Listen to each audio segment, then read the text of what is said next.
Greetings folks, and I hope your action figures are many wherever you are in collecting land, and welcome back to the channel for another 1/6 scale figure unboxing and review. And today it's the turn of Hot Toys' take on Batman, aka Ben Affleck, the 2.0 tactical suit version from the 2017 Zack Snyder directed hot mess that is Justice League. Usual format folks, box, accessories, figure, then showcase at the end. But before we dive in, yes, you've guessed it, I'd like to send the usual shout out to everyone who supported Go Figure. And please drop a like on this review as it helps other people find the channel. And if you haven't already, be sure to hit that subscribe button and bell notification icon so you don't miss any of the action figure goodness that we've got coming up. So, regulars to the channel will know my feelings about Zack Snyder movies. I love 300, Watchmen and Man of Steel, but pretty much everything after that has been a loud, colourful, incoherent, slow-motion train wreck in my opinion. So, why, Mr. Go Figure, have you bought a figure that is from a movie that you don't like, I hear you collectively cry? Well, three reasons for that. Number one, I just love all things Batman. Number two, I think Ben Affleck was outstanding as Batman, and given the right movie, could have gone down with Keaton and Bale as one of the best. And number three, I picked this up new from my local Forbidden Planet, who had it on sale at a silly price that I just couldn't turn down. But enough of my ramblings, on to the box. Let's stop it from spinning and have a quick look. And it is a hefty box too. There's a lot of weight to this box. It's a very deep box. What you've got on the front here is a sort of stylized image, I believe, of the figure in this grey scale. There's sort of silver highlights going on here. It's quite reflective. There's different textures. It's quite rough at the bottom here. But yeah, you've got the Justice League symbol in the center there. It says Zack Snyder's Justice League. Batman Tactical Batsuit version, DC bottom left-hand corner, Hot Toys bottom right. It's a slipcover design. Around the side you've got the Batfleck bat symbol itself, DC again, Justice League at the bottom. Same story around the right-hand side here. Let's take a quick look at the top. Just says Batman lead, Zack Snyder, Tactical Batsuit version, the same again, pretty much the same on the bottom there, but it's done in this black background with the sort of been weathered, and it says Justice. It's got the Justice League symbol in there. It is a heavy box, this one. Around the back you have all the usual credits and warnings. Don't piss this figure off, or you may find a total stranger sitting in the dark in your second favourite seat. It's a slipcover design. We will pop this slipcover off and have a quick look at what you've got underneath. Obviously, as with all Hot Toys, you are greeted with the clear plastic window with the figure underneath there, all the accessories. Around the sides, the Batfleck symbol in white, and that's the same on this side. Around the back, you've got this sort of bisected, super stylized image of the tactical suit Batman. It says the same information in the middle there again. The eagle-eyed amongst you will notice the seals are still intact on this brand new figure. So we will do as we always do. We will crack those seals open, we will dive down onto the table, and let's take a look at all the accessories that come with your Batfleck figure. So, accessories out, and what do you get? Well, quite a lot courtesy of Hot Toys. We will start with the hands, as we always do. You know me and my hand thing. There are 7 hands in total. You get fisted hands, there are open palm hands, there are hands for gripping the weaponry, hands for gripping the batarangs. So a pretty decent selection. Let's have a look at the quality, and as we've come to expect from Hot Toys, the hand quality is pretty good. The sculpt and paint application looks screen accurate to me. They've done a really good job of replicating those sort of black leather gloves. There's creasing in there, there's a change in texture from the back of the hand to the fingers. There's a change of texture on the inside of the palm there with that sort of ribbed effect going on. Overall, very well done, and a very good replication of sort of black leather gloves. You've got these sort of metallic sections over the knuckles, which is screen accurate, and you've got that brass sort of wash on them to give them that metal look with the striations through them. Overall, yeah, very, very well done. Let's do the flexibility test. Yeah, we're looking at a medium here, so hopefully gripping accessories and so on won't be an issue. Let's grab another one at random just to see if that quality continues, and yeah, it pretty much does. It's what we've come to expect from Hot Toys, as I say. The standard of the sculpt and paint application is on point. So yeah, overall we're off to a good start here, I think, with the hands at least. So we'll pop those to one side. What else do you get? We'll get the mundane stuff out of the way. You get a set of instructions. You know me and my instructions. I have a tendency to throw them to one side, but I will be reading these just so I can figure out how to do the swap out eyes and swap out mouth plates. So yeah, good to see instructions included as always. Let's take a look at some of the smaller stuff, some of the weaponry. You get 3 grenades. Now, these are all one piece of sculpted plastic and screen accurate as far as I can tell. There's some silver dry brushing on there to give them that metallic look, and overall, yeah, they look very effective. And you get 3 of them, so that's the 3 grenades. Let's take a look at the grapple guns. You get 2 grapple guns. Now, I believe this one wasn't used that much in Justice League. Please correct me in the comment section below. I did sit through this the whole 4 or 5 hour director's cut prior to doing this review, so that shows how Mr. Go Figure is committed to his art, and I don't think this was used that often, if at all, but Hot Toys has seen fit to include it, and I think they've done a good job here. The sculpt is very good, paint applications are nice. You've got some metallic paint applications on there to pick out the details, and overall, yeah, I think they've done a cracking job. There's some silver sections on here indicating rivets and sections on piping and so on, and overall, yeah, very, very effective, if not used that much in the film, if at all. So that's grapple hook gun number 1. Grapple gun number 2 is probably more easily recognizable, and I do like this one. I think it's the shape of the handle. I just think it's really, really nice. And once again, a very, very screen accurate representation in 1/6 scale here from Hot Toys. You've got that wood effect paint application on the handle there. Once again, silver highlights picking out the detailing.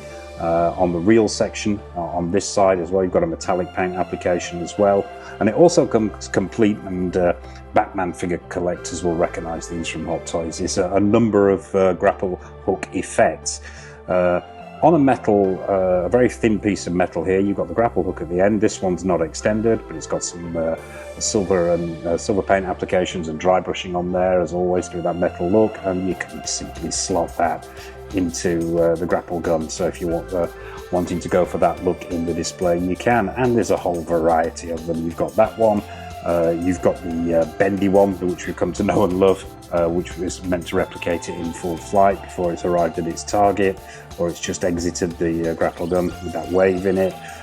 You've also got a couple of smaller ones here, which I believe will actually fit.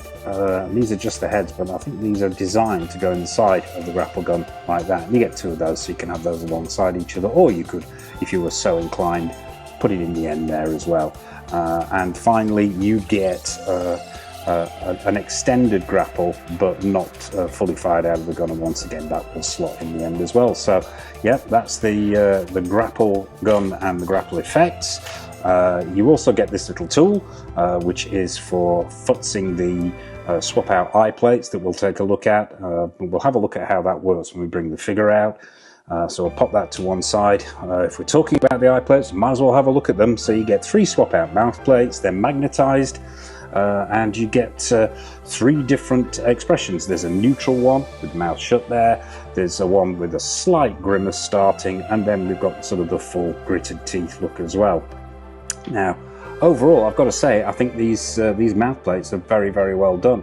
The skin and the skin sort of texturing and sculpting is really, really on point. That paint application is excellent. You've got that 5 o'clock shadow, that dimple in the chin, even down to the birthmark, the mole, slightly above his lip there, and the one on his cheek. We've got that. They've captured those as well, if the camera will focus on these.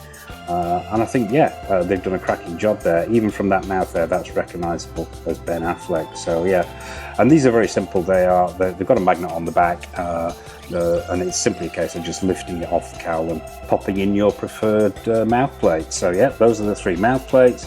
As I mentioned, you get 3 swap out eye sections. There's no purse system here. What Hot Toys have gone for, and I believe they've done this in some of their previous Batman figures. Now, I haven't had a Batman figure with this particular feature in it, so it's a new one on me. But what you do is when you take the cowl off, you have to futz around inside of this tool, which hooks on the back of this sort of T-bar effect here. You pull out the eyes that you don't want, and then simply replace them with the ones you do. Once you've got them inside, you can get your finger inside as well and just give it a little push to get them to slot into place. You've got three options here. You have the right looking eyes, the left looking eyes, and you also got the straight on eyes. And having had a quick play around with this prior to this take, I'm sort of preferring the straight on eyes. I think the off-center eyes don't quite work for me, but we'll take a look at that when we bring the figure out. So yeah, you get those three swap out eye sections. What else do you get? Well, talking of eyes, you also get two sets of goggles, tactical suit goggles. One set which will ride on the top of the cowl, and obviously another set which will fit over the eyes themselves. Now, all one piece of sculpted plastic these. I think Hot Toys have done a good job. It's quite flexible here, and it needs to be because of the way it attaches to the cowl, but yeah. Paint applications are nice. You've got some black dry brushing on there in the crevices and washes. The lenses themselves are the right shade and nicely done, and even down to just the sort of brass stroke gold sections on the top part of the frames. They just work, and I think they look very good and very screen accurate. And it's good to see they've got that flexibility, because they will be being bent around the head if you're swapping these out on numerous occasions. So hopefully these won't go too brittle over time, but time will tell. So yeah, two swap out pairs of goggles. Let's take a look at the Batarangs. You get three Batarangs, as we normally see with Batman figures from Hot Toys. Sculpted plastic, quite small but well done. It's good to see that they've gone for that Batfleck shape of a bat symbol. There's silver paint applications on here with flecking on it to give it that metallic look and slightly worn. But overall, very simple but very, very well done, and quite sharp, so watch out. You don't want any accidents out there. So, three Batarangs. You get a spare pair of black wrist pegs, always good to see. And finally, almost finally, the Parademon rifle.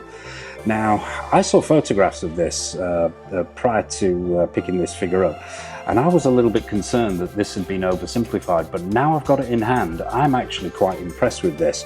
The sculpt, once again, is on point. You'll be sick of me saying this, but the screen accuracy is there. What I am really impressed with here is the paint applications. It seemed overly simplistic, but once you get up close, you can actually see that the detailing that Hot Toys have put in here, especially in the paint washes. You've got sort of paint washes on the bottom here, black paint washes to pick out the rib sections. There's gradients going on in here. There's blues going on in this section here. Looks like it's been airbrushed there and there. You've got different shades as well. There's sort of more of a marine blue going on down here towards the handle of the rifle itself. There's more blues at the back. You've got these brassy gold coloured sections on the top here, picking out the detailing. There's weathering on there. There's weathering on the barrel and washers as well. And overall, I think actually in hand, this is very, very impressive. It's a sort of slightly softer plastic. It's not quite solid. There is a little bit of play in this, but I think actually, now I'm seeing this, I think Hot Toys have done a good job on this. So yeah, that's the Parademon rifle, and I am suitably impressed. And finally, the base. Now, this is a hefty base, this one. Now, I don't own the original, the original version of this particular figure. I believe this is a repurposing of the original. It's just been repainted, actually. I don't think repurposed, it's been repainted. But it's a hefty chap. It's got some weight to it, and it's sizable as well. So you're going to need some space in the display if you're going to use this. It's got a big footprint. underneath it just says Justice League and all the credits and bits and pieces. You've got some foam feet on here, which is great to see, so that should minimize slippage in the display. Not that something that weighs this much is going to slip around. You've got this rock effect diorama going on the top here with some nice sculpting and paint applications to create that rock look. They've also added some lava here and around the front and around the sides, and that all looks very, very impressive. And then across the top you've got this corpse of a parademon, which is really nicely sculpted. The accuracy is most certainly there. You've got those orange eyes, you've got that purpley grey skin going on. If you actually get up close here, there are flecks of dirt on it, and there are washes and dry brushing going on all over to pick out the details. There's those orange sections in the chest area there, and overall I think it's very, very well done and very screen accurate, and it's a suitably impressive base here. The only thing I would say about this is the shape of it. Now, if you are going to put Batman in a particular pose on this, and really I think there's only one pose you can go for down to the size of it. It comes with a standard issue crotch grabber which fits in the bag, and if you're going to pose him on this, and I'll see if we can't get this to go in on camera, because it's quite well concealed, this section where the crotch grabber goes in. It's going to take a bit of futzing to get it to go in, but there we go, it's gone in. Yeah, positioning Batman on this really sort of forces you into one pose and one pose only, which is basically a straight back leg and a bent front leg standing with his foot on the chest of the parademon. If you're wanting to go for a more vanilla pose, or you're wanting something a little bit different, you're going to have to do some futzing to work around how he's going to fit on this stand. But yeah, that could put some people off using it. But overall, yeah, I think it's very, very nicely sculpted, very nicely painted, and suitably impressive. So that's the base. So without further ado, let's bring out Bats himself. Let's get him onto the stand, onto the turntable, and have an up-close look at him. Okay, folks, so here he is. It's Batman Tactical Suit version 2.0, aka Ben Affleck, straight out of the box, straight onto the stand, straight onto the turntable. And first impressions, I have to say, are very, very good indeed. The proportions look on point to me, the suit looks screen accurate, the paint applications look very good. That head sculpt looks excellent and on point as well, but we'll take a closer look at that. But we will do as we always do. We'll have an up close with the Batfleck. Let's stop him from spinning, get him off that turntable, and have a close-up look. Let's start with the boots, and at the bottom, as we always do, split cut boot design going on here. And actually, before we get into that, I've got to say, this guy's got some real weight to him. It's a hefty figure. It's really, really solid and feels well put together and well made. The boots themselves, as I say, are a split cut boot design. Let's just get that cape out of the way. The paint applications are really nice here to give them that sort of material look. They are plastic. The soles are nicely sculpted, and there's some dry brushing on there and some speckling to give them that weathered look, as there is all the way up this figure and on most of the sections. The feet themselves, I believe, are on some kind of dumbbell peg here, I would suspect, due to the movement that you're getting, and there's a decent amount of motion going on in there. There's left and right, there's forward and backward. Although the forward and backward motion is limited, and I would say be careful if you're picking this figure up. There are these two sort of sharp prongs, plastic prongs at the back here, which limit the movement, and I would be careful if you were overextending that. You don't want to damage the boot section or the prongs themselves.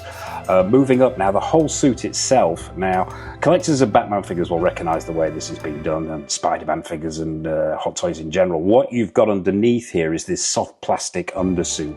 If I can get this close into camera, which looks like it's been screen printed with this pattern on it, and it's also got sort of printed in creasing as well. And on top of that, you have got these hard plastic armor pieces.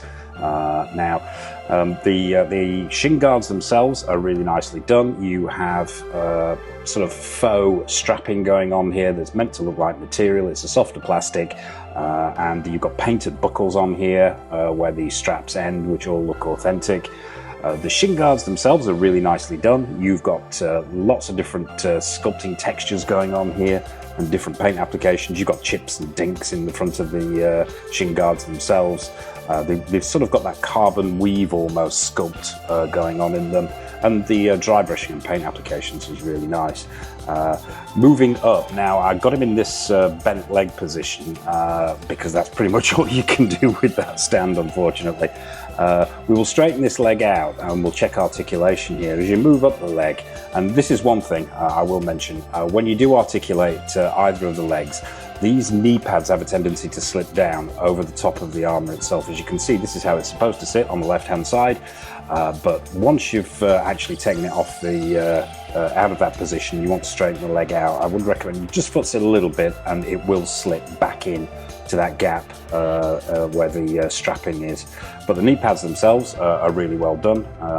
The same sort of sculpt and paint application as these shin guards. Let's check the articulation, and that is a super sturdy ratchet going on in there. It is a little bit limited by the armour itself, because you've got this hard section of plastic underneath here and at the top here, and also you've got obviously these two slightly softer plastic straps here which go behind the knee, so they do get in the way a little bit, but overall there's a decent amount of movement there. You'll probably get it to about there.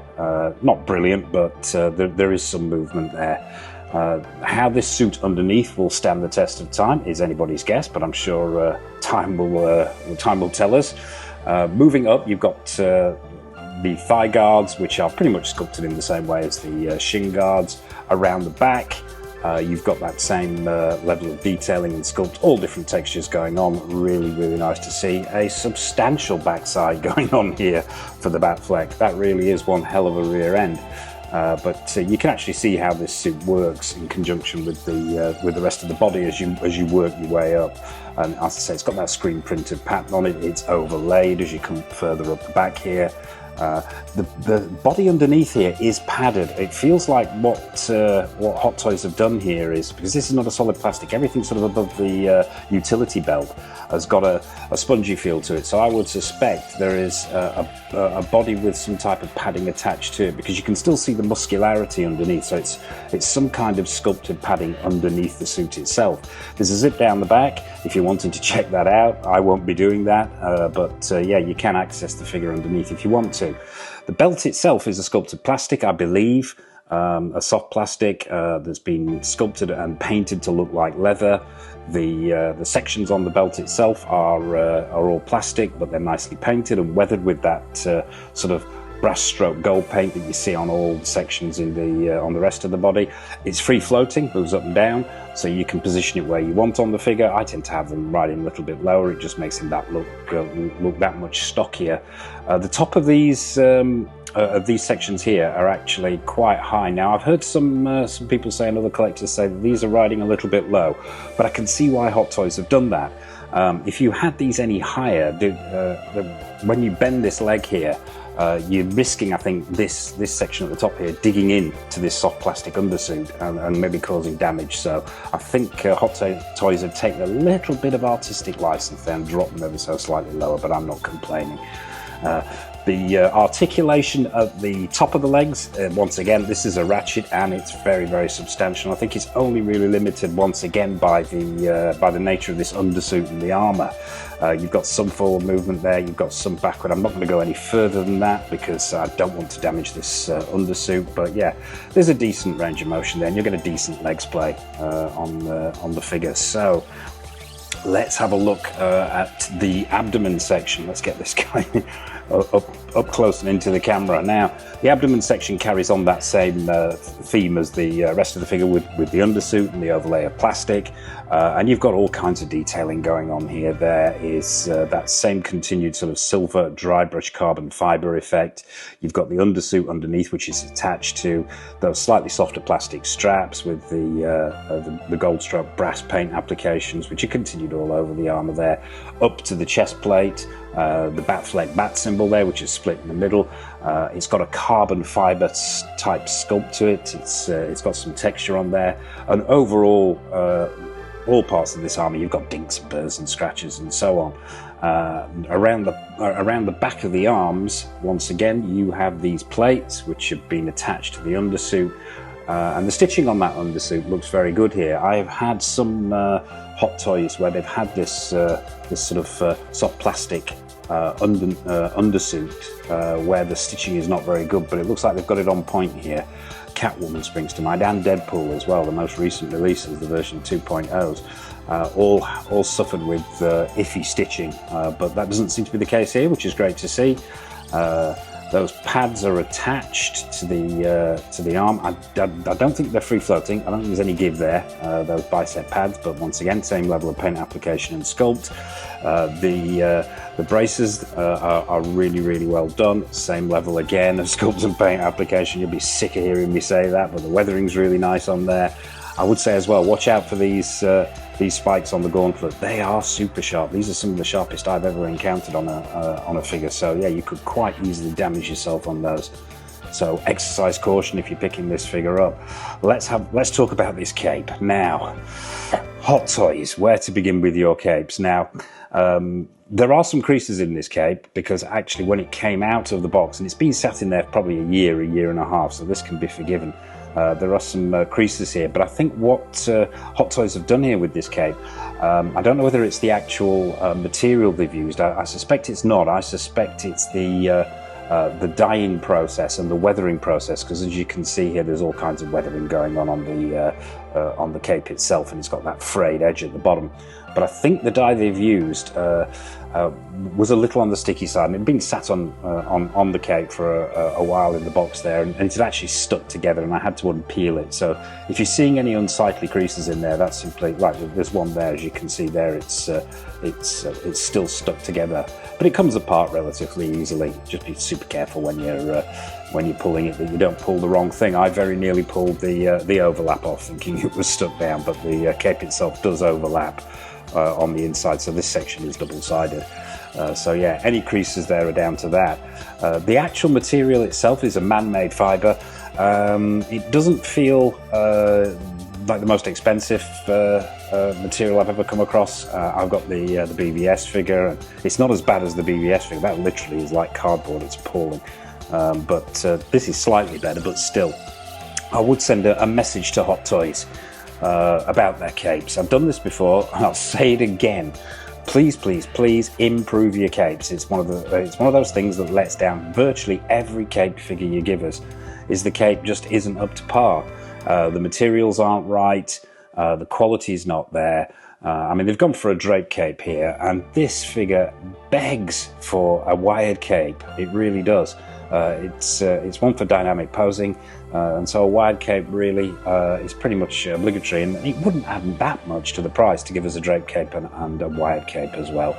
But yeah, let down a little bit by this cape. It's not the best work I've ever seen, but as I say, better than the BVS figure. So let's take a look at this head sculpt now. It caused a lot of conversation, shall we say, on its release, this head sculpt, and it wasn't really down to the actual sculpt itself, because I think the sculpt is very, very good. It's unmistakably Ben Affleck there. I've swapped out the mouth plate here for the fully gritted teeth look, because I think that's just sort of more in keeping with the figure and the diorama base. But the actual cowl itself is a solid piece. Now, we've seen this a lot with Hot Toys and their Batman figures, and I can't help but think there's a solution. I'll just lift this head off actually before we look at the details. Now the whole cowl comes away, and what you're greeted with underneath is this neck adapter. Now this neck adapter has a full range of motion, as you can see. It's on a ball peg, so that'll go all over the place. But once you've got that cowl on, it won't. And another thing as well is this cape is not attached in any way other than by the friction caused by pushing down that cowl. So we'll pop it back on. So it's perhaps not the ideal solution for holding the cape in place. It comes off relatively easily, that cowl, but what it does do, obviously because it's all one piece of sculpted plastic, the cowl, and because of the nature of the cape itself, you've got little to no movement going on here.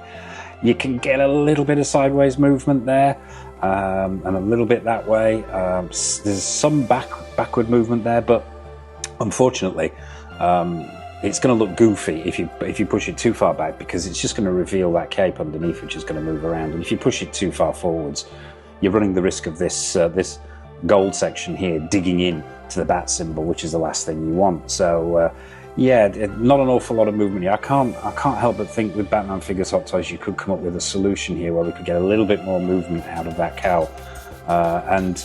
Unfortunately, as well, is if you do go any further than that point, it's going to look off, because the entire cowl is shifting, as you can see, rather than his head moving within the cowl. So yeah, really limited on articulation on the head sculpt there. However, the sculpt itself, I think, is really, really good. I think the proportions look spot on.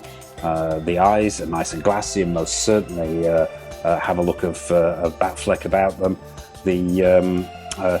The paint applications on the cowl this is where it caused some consternation, is the amount of silver on this. Now, I have revisited, as I mentioned at the top there, I've revisited the whole director's cut version, and honestly, it's very difficult to tell from scene to scene, especially when he's got the tactical suit on, what the actual colours are. In some shots, you are seeing more silver, like you're seeing around the neck area here, and the textures are really nice on that. There's a really great contrasting in textures from the side of the cowl to the back to the front. But yeah, in some shots you're seeing quite a lot of silver, in other shots you're not. It's more matte. It's more that matte black that we're seeing underneath the eyes there. So yeah, it's anybody's guess on this one. The top of the cowl as well. What they've done is, Hot Toys here, they've actually sculpted in creases and then highlighted them with that silver dry brushing. And I'm not sure whether that's 100% screen accurate either. It looks more like Night Owl from Watchmen than it does Batman Tactical Suit, but it is what it is. Drop a comment in the comment section below if I'm getting this completely wrong. The mouth plates themselves, I was going to say these swap out really easily, as I have had numerous Hot Toys figures with magnetic mouth plates. This one doesn't want to work. The magnets aren't that strong, but it does not want to come out, this mouth plate. And I've had to get my fingernail under there to swap them out.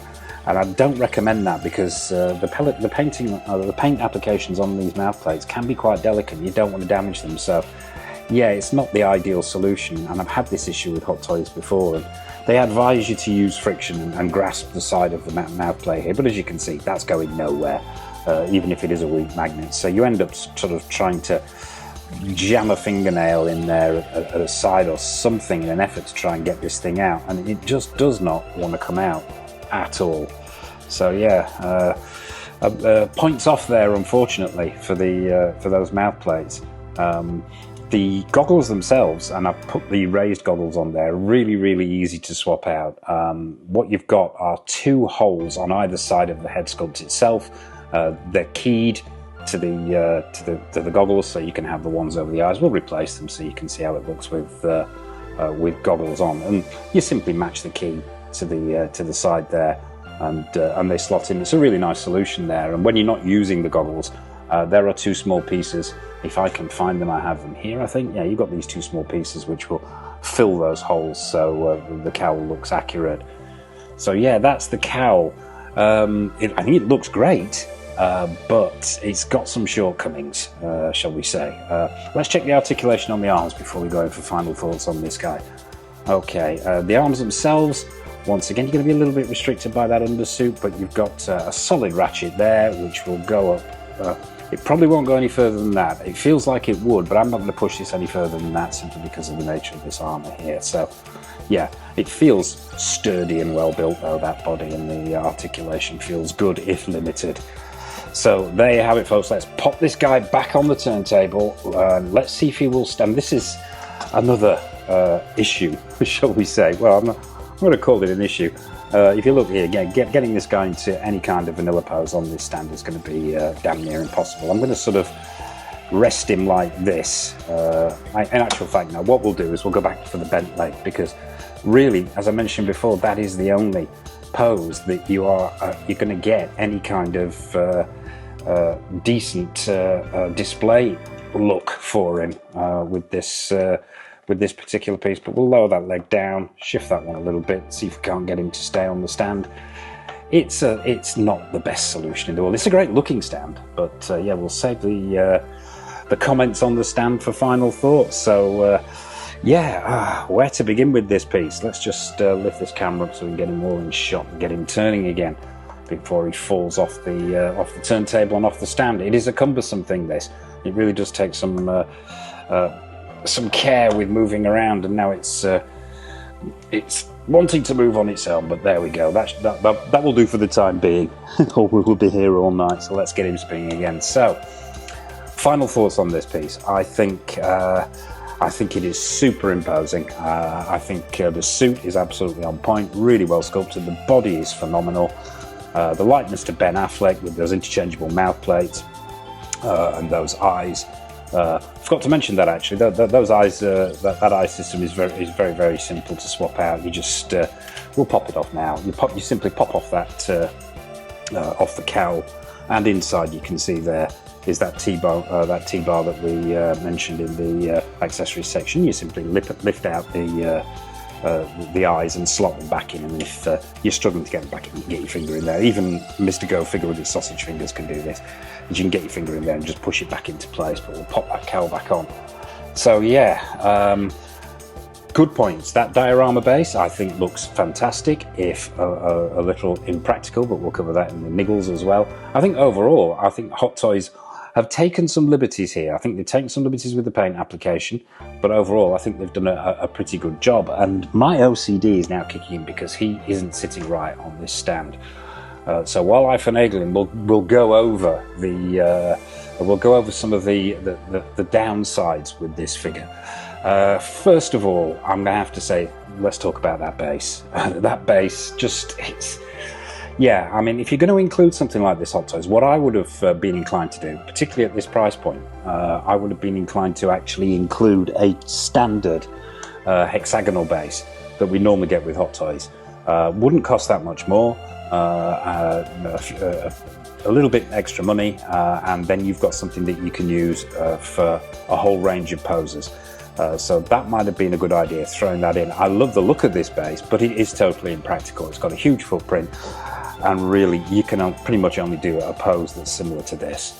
So yeah, it's a niggle and a plus at the same time, this base. I do like it, but unfortunately totally impractical. Other niggles, that cape, I think really it is about time that Hot Toys got their cape sorted out. There are hundreds of custom makers out there who are stealing your business, and also you're shortchanging us, Hot Toys. We need wired capes, we need a choice of capes, and we need better quality capes as well, especially for a high-end collectible like this. So yeah, the cape's going to mark it down. I'm probably going to have to mark it down ever so slightly for those paint applications, that artistic license, shall we say, in the paint applications. Accessories, if I was just scoring the accessories, 10 out of 10, absolutely nailed on. And I think the head sculpt and the portrait is most certainly Ben Affleck 100%. Just a complete ball ache swapping those mouth plates out. So yeah, it's sort of it's a flawed masterpiece, shall we say. I don't own the original, so I have nothing to compare it to, but as a standalone representation of Ben Affleck as Batman in Justice League, I think it's a cracking piece. Really, really like it. I think it's going to look fantastic in the display. And yeah, that about wraps it up, apart from a final score. This is a difficult one. I can't give it a 10, obviously, because there are niggles in there. I'm going to give this a 7.5, maybe an 8. Yeah, I'm going to go with an 8. 7.5 if I'm in a bad mood, 8 if I'm feeling particularly chipper that day. I think overall, I think they've done a very, very good job. However, it's just let down by some little things that could really have been avoided. So there you have it, folks. That is Hot Toys' take on Ben Affleck as Batman from Zach Synders' Justice League. What's your take on this figure? I will be fascinated to hear. What's your take on the 2.0 version? Do you have the original? Do you have this one? Do you have both? I will be really interested to hear if you've got both and how they compare. What are your thoughts on Ben Affleck as Batman? What are your thoughts on Zach Synders? What are your thoughts on anything at all? Nothing is off menu, so please drop a comment in the comment section below. And what's coming up on the channel? Well, we have a raft of new figure reviews coming up. We've got stuff from Pure Arts, In Art, Hot Toys, Susu Toys, Present Toys, Mars Toys. The list goes on. We have more episodes of Grail or Fail, more episodes of Don't Make Me Choose. We've also got a new collection room tour video, an updated collection room tour video coming up very, very soon indeed, so stay tuned for that. So I suppose all that remains for me to say, as always, a massive thank you for watching. Take care of yourselves. From myself, from Batfleck, happy collecting, and it's over to the showcase.